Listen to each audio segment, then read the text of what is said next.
लड़की की हत्या के बाद अब सियासत भी तेज हो गई। आम आदमी पार्टी ने बीजेपी पर आरोपियों को बचाने का आरोप लगा दिया। वहीं बीजेपी सांसद मनोज तिवारी ने कहा कि आरोपियों को सजा मिलनी चाहिए, सियासत नहीं होनी चाहिए। सुनिए।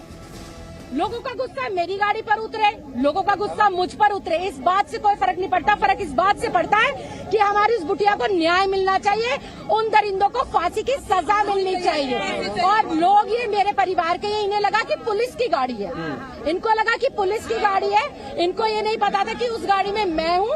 और क्या ही हो गया, अगर मेरी गाड़ी पर उन्होंने गुस्सा उतारा है तो वो हमारी बेटियों को न्याय दिलाने के लिए है। वो गुस्सा वो हमारी बेटियों की सुरक्षा के लिए गुस्सा है। इसमें जांच में जो भी दोषी होगा सबको पनिश किया जाएगा। अगर इस तरह की कोई बात होगी, कहीं से भी लापरवाही आई होगी, तो एवरीबडी शुड बी पनिश्ड।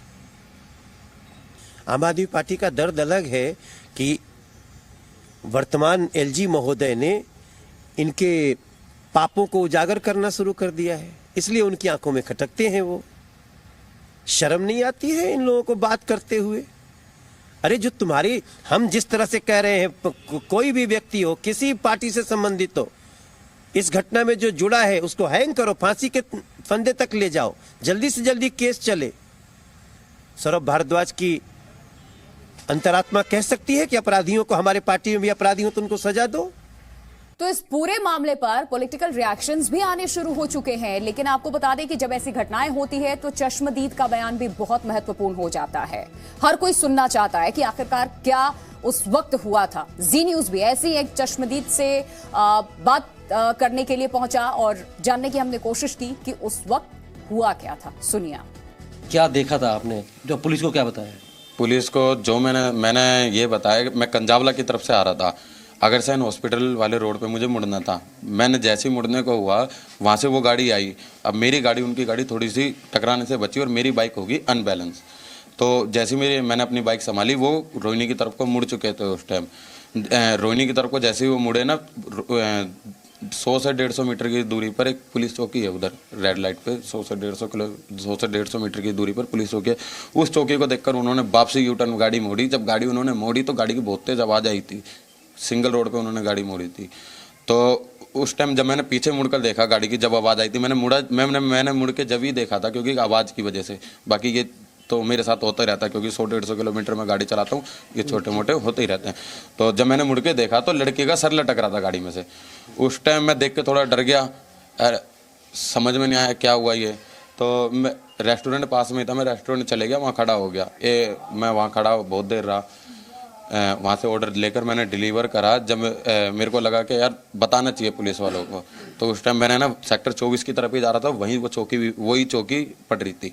तो उस चौकी पे उस टाइम कोई था नहीं।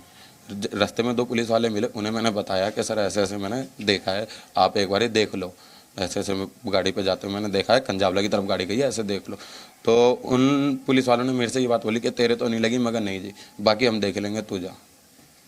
क्या टाइम रहा होगा? और जब ये पिछतार देखा था, लड़की को गाड़ी के नीचे फंसे देखा था, तो उस वक्त क्यों नहीं मन में आया कि 100 नंबर कॉल कर दी जाए इमरजेंसी पर? मेरे पे एक ऑर्डर था, वो भी डिलीवर करना था, क्योंकि अगर मैं वो नहीं करता तो मेरी नौकरी भी जा सकती थी। क्योंकि उस टाइम न्यू ईयर वाला दिन था, मेरी मतलब आईडी भी सस्पेंड हो सकती थी, जो कर रहा हूँ उसकी। और इसमें अगर बात करें कि गाड़ी कितनी स्पीड पे थी, क्या म्यूजिक की कोई आवाज़? 60 की गाड़ी से 40 गाड़ी थी, 40 से लेकर 60 की स्पीड पे, और गाड़ी में कोई म्यूजिक नहीं बज रहा था।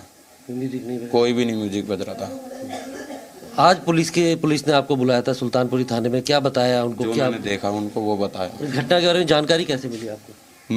मेरे यार दोस्त, अब ये जो घटना हुई थी, मेरे आज रात को 1:30 बजे के करीब मेरे यार दोस्त बात कर रहे थे। जब मैंने उनसे बोला कि यार ये तो मैंने देखा है, ये मेरे सामने हुआ था, ये मैंने पुलिस वालों को इन्फॉर्म भी करी थी, 2 पुलिस वालों को। तो उन्होंने बोला आपके जो हो गया तो हो गया। फिर मेरे को लगा कि बताना पुलिस वालों को ज़रूरी है, जो चीज़ मैंने देखी थी। क्योंकि न्यूज़ में आ रहा था कि वो गाड़ी में गाने चल रहे थे। मेरा उस टाइम गाड़ी में गाने नहीं चल रहे थे, जिस टाइम मेरे बगल में गाड़ी गुजरी थी, मेरे बगल से। इस खौफनाक वारदात के चश्मदीद को सुना आपने। उसने पूरी उस घटना क्रम को बताया कि क्या कुछ देखा उसने। प्रमोद हमारे साथ लगातार बने हुए गुरुग्राम थाने के बाहर इस वक्त वो मौजूद हैं, जहां लगातार प्रोटेस्ट भी सुबह से लोग कर रहे थे, सड़कों पर उतरे हुए थे। प्रमोद, दिल्ली की जनता गुस्से में इसलिए है क्योंकि दिल्ली में हमेशा कुछ एक महीने पे इस तरीके की घटनाएं होती रहती हैं और कानून व्यवस्था पर ही सवाल उठते रहते हैं। उस वक्त भी 10 से 12 किलोमीटर तक लड़की को घसीटा गया। पुलिस नदारद, पीसीआर वैन नहीं, पेट्रोलिंग टीम कहां थी?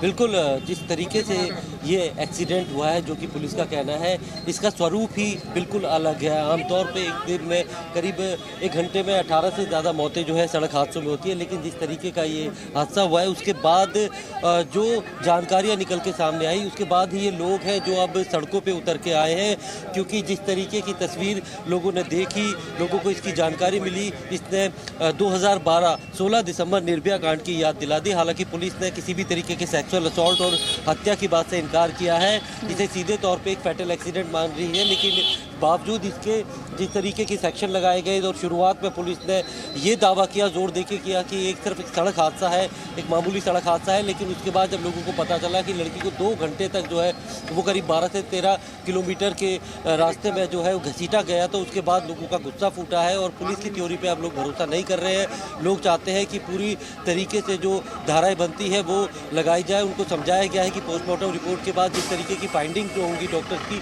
उसके आधार पे जो है वो सेक्शन ऐड किए जाएंगे। 304 की धारा रिएक्शंस भी अब आने शुरू हो गए। देखिए किस तरीके से एलजी के घर के बाहर आपका प्रोटेस्ट भी हम देख रहे हैं। सुल्तानपुरी थाने का घेराव भी यहाँ करने के लिए पहुंचे हुए हैं। आम आदमी पार्टी के लीडर की तरफ से भी सफाई दी गई है कि लोगों में गुस्सा है, वो गुस्सा हम पर निकालेंगे। दिल्ली में हमारी सरकार है, ठीक है, लेकिन आम आदमी पार्टी भी केंद्र सरकार से सवाल पूछ रही है, होम मिनिस्ट्री से सवाल पूछ रही है सुरक्षा को लेकर।